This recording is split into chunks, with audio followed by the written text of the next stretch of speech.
We've had our old window covers for a while, and they were just made out of cardboard, and they weren't fitting in the windows as well as we would have liked. Whenever we'd open the doors, they'd fall out, and we'd have to put them back in again, and it was kind of getting to be a bit of a pain. So I decided I wanted to buy some new product to make new window covers. What I bought is expanded foam PVC. It's like a very thin, 1/8 inch thick board of expanded foam PVC. It's closed cell, so it's waterproof, and it's pretty durable, though it is a little bit softer than I would have expected.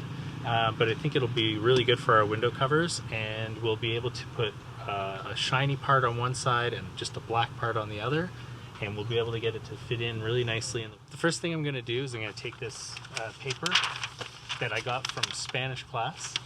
So I'm going to take this paper and I'm going to just kind of fold it into the shape of the window so that I can actually mark lines on where the shape of the window is and later cut it out. Because it's just newsprint, it's going to kind of rip a little bit. So once I mark it general shape, I'm going to put some masking tape on to strengthen the paper, and then I'll go and do it again. Here I'm just putting the tape over the lines, and you can see where the folds are, and I'm just putting the tape straight over top of the folds, and then that way they'll be a little bit stronger.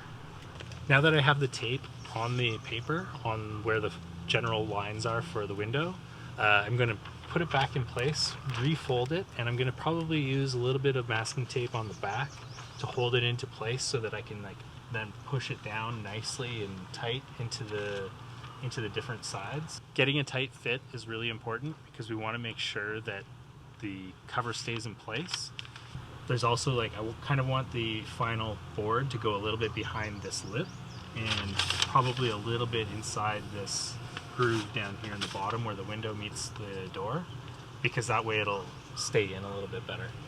Now that I've got the paper with the tape on it in place, I'm going to use a Sharpie to mark out the line, and then I'll cut it out. Now I'm going to cut out around the line that I drew on and get a piece that fits into the window. Here's the full piece cut out.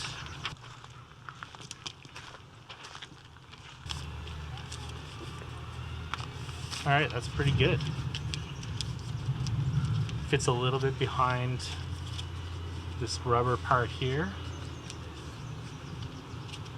Fits up into the corner here and down along the bottom. I just remember that I also have to do this piece right over here. So I'm going to do the same process with another piece of paper. I just noticed that I do have a little bit of a gap just up in here and down in here.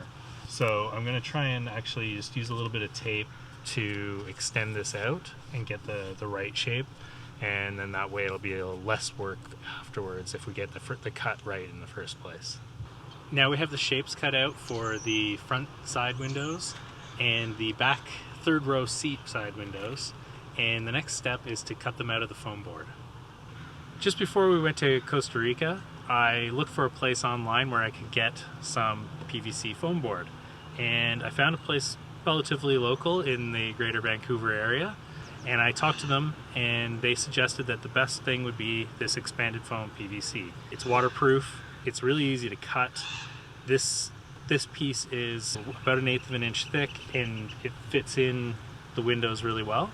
The sheet that I ordered was actually 12 feet by 6 feet, and so it was way too big to fit in the car, and they cut it down to size for us. And then I've got another two pieces for future projects.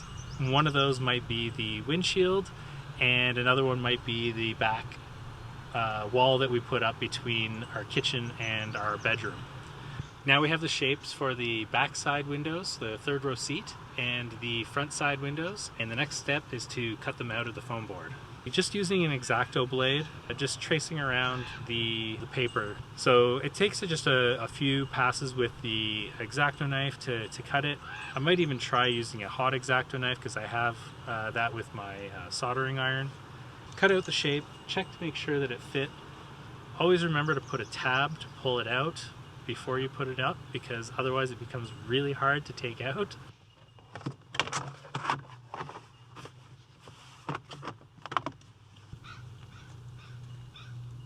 It looks super clean and well fitted. It's like, I don't know, to me it looks gorgeous. It looks like it's made for the car. You can't really see any light coming through, and I've tried with a light inside the car looking out, and if you go in the car during the day and when it's light out, you can't see any light coming in. It'll be really great for stealth, and yeah, it's exactly what I was hoping for.